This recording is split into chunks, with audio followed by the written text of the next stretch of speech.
नमस्कार। आज हम बात करेंगे भारत के सबसे रोशन और दिलचस्प उत्सव दिवाली के बारे में। लेकिन दिवाली सिर्फ एक दिन नहीं, इसके आसपास 5 दिन ऐसे हैं जो सनातन धर्म में बहुत मायने रखते हैं।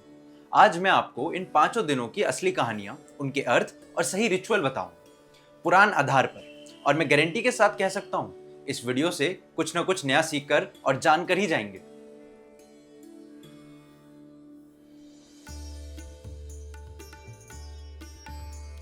धनतेरस हर साल दिवाली से 2 दिन पहले आता है और इस दिन को धन्वंतरी की पूजा से जुड़ा माना जाता है। लोग नए सामान, गहने या सोना चांदी खरीदते हैं क्योंकि ये दिन धन और स्वास्थ्य दोनों का प्रतीक माना जाता है। पुराणों में धन्वंतरी का समुद्र मंथन से उत्पन्न होने का वर्णन मिलता है। पौराणिक और लोक परंपराओं में एक लोकप्रिय कथा है राजा हिमा और उसकी पत्नी की। राजा हिमा का जब जन्म हुआ तभी राज ज्योतिषों ने कहा कि शादी के चौथे दिन एक सांप के काटने से राजा हिमा की मृत्यु हो जाएगी। सब लोगों ने उन पर यकीन करा और उसे ही राजा हिमा की किस्मत मान लिया। सब लोग हार मान चुके थे, लेकिन उनकी पत्नी ने समझदारी और चालाकी दिखाई। उन्होंने अपने कमरे के दरवाजे पर बहुत सारे दिए जलाकर रख दिए और साथ ही वहां सोने चांदी के बर्तन और आभूषण रख दिए। ऐसा कर कर उनकी पत्नी राजा हिमा को जगाए रखने के लिए कहानियां सुनाने लगी और गाना गाने लगी। यमराज जब सांप के रूप में राजा हिमा की आत्मा लेने आए और बर्तन और आभूषण पर पड़ती दिए की रोशनी से मंत्रमुग्ध हो गए और बची कुची कसर उनकी पत्नी की सुरीली आवाज ने पूरी कर दी। देखते ही देखते सुबह हो गई और यमराज को बिगर प्राण लिए वापस लौटना पड़ा। इस पारिवारिक और लोक कथा रूप के बयान आज धनतेरस की रात के दिए जलाने और नई चीजें लाने की परंपरा से जुड़ा हुआ समझा जाता है। इस दिन घर साफ सुथरा करते हैं, नई चीजें खरीदते हैं और कई जगहों पर धन्वंतरी की पूजा होती है। अब आगे बढ़ते हैं अगले दिन पर, जो है छोटी दिवाली यानी नरक चतुर्दशी। नरक चतुर्दशी को कुछ जगहों पर छोटी दिवाली भी कहा जाता है। ये दिवाली के एक दिन पहले कुछ प्लेसेस में मनाई जाती है। इसका लिंक असुर नरकासुर के वध से जुड़ा है। असुर राजा नरकासुर, जो पृथ्वी माता और विष्णु जी का पुत्र था, एक समय बहुत प्रबल और अत्याचारी हो गया था। उसने 16,000 देविकाओं को अपने राज्य में बंदी बना लिया था और देवलोक तक में अपना आतंक फैला दिया था। तब भगवान कृष्ण ने अपनी पत्नी सत्यभामा के साथ मिलकर नरकासुर का वध किया। कहा जाता है कि सत्यभामा ने ही उस पर अंतिम तीर छोड़ा और नरकासुर मरने से पहले कृष्ण जी से वर मांगा कि लोग उसके मरने के दिन को हर साल खुशी और दीपक से मनाएं। इसीलिए दिवाली का पहला दिन लोग दीप जलाते हैं, जो अंधकार और पाप पर प्रकाश और धर्म की विजय का प्रतीक है। इस दिन सुबह लोग तेल लगाकर नहाते हैं, जिससे नरकासुर के पाप से मुक्ति मिलती है। कहा जाता है कि जो इस दिन सूर्योदय से पहले नहाता है, उसे नरक के दर्शन कभी नहीं होते। रात को घर में दीपक जलाते हैं, जो नरकासुर के अंत और रोशनी की प्रारंभ का प्रतीक है। इस दिन हनुमान जी की पूजा भी की जाती है, क्योंकि वे भी भूत प्रेत और अंधकार शक्तियों से रक्षा करते हैं। कुछ स्थानों में लोग इस दिन रूप और सौंदर्य के लिए पूजा करते हैं, ताकि दिवाली के दिन भगवान लक्ष्मी जी का स्वागत शुद्ध और प्रक्षमेय रूप में हो। अब चलिए आगे बढ़ते हैं उस दिन पर, जो बच्चे बूढ़े सभी लोगों का पसंदीदा त्योहार है।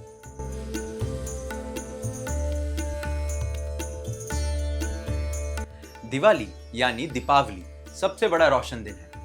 ये त्योहार प्रकाश का प्रतीक, अंधकार से जीत और समृद्धि का उत्सव है। दिवाली का वर्णन पुराणों में मिलता है। ये कई अलग अलग किस्से कहानियों से संगम है।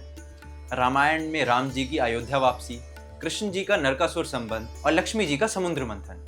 इसलिए दिवाली को एक सिंगल ओरिजिन से नहीं, बल्कि बहुत सारी रीजनल और पौराणिक परंपराओं का मेल समझा जाता है।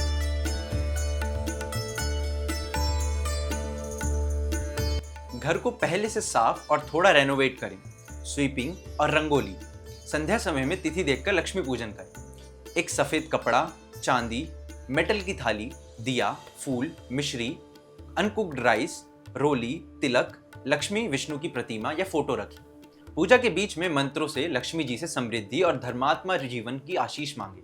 पर ध्यान रखें, मेन एम मटीरियल वेल्थ नहीं, बल्कि धार्मिक समृद्धि और सत्कर्मा हो। पूजा के बाद फैमिली के साथ स्वीट्स और गिफ्ट एक्सचेंज करें और दिया जलाकर घर को प्रकाशित करें। दिवाली का मूल उद्देश्य स्पिरिचुअल लाइट, पारिवारिक संबंध और समाज में मेल जोल आगे बढ़ाना रहा है।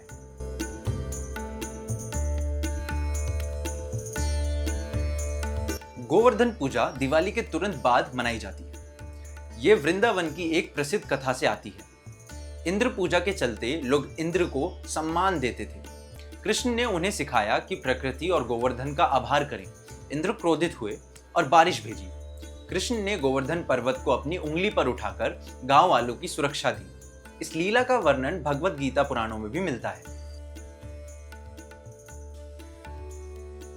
लोग गोवर्धन जी की एक छोटी प्रतिमा गौ माता के गोबर से बनाते हैं और पूजते हैं। कई जगह पर प्रसाद में 56 भोग बनते हैं, तो कई जगहों पर चूरमा प्रसाद के रूप में बनाया जाता है और चढ़ाया जाता है। साथ ही साथ उनकी परिक्रमा करते हैं। अब हम आगे बढ़ते हैं उस दिन पे जो सभी बहनों का पसंदीदा त्योहार है। भाई दूज भाई बहनों का त्योहार है। दिवाली के बाद आता है। एक लोकप्रिय पुरानी कहानी है जिसमें यमराज की बहन यामी उन्हें अपने घर न्योता देती है।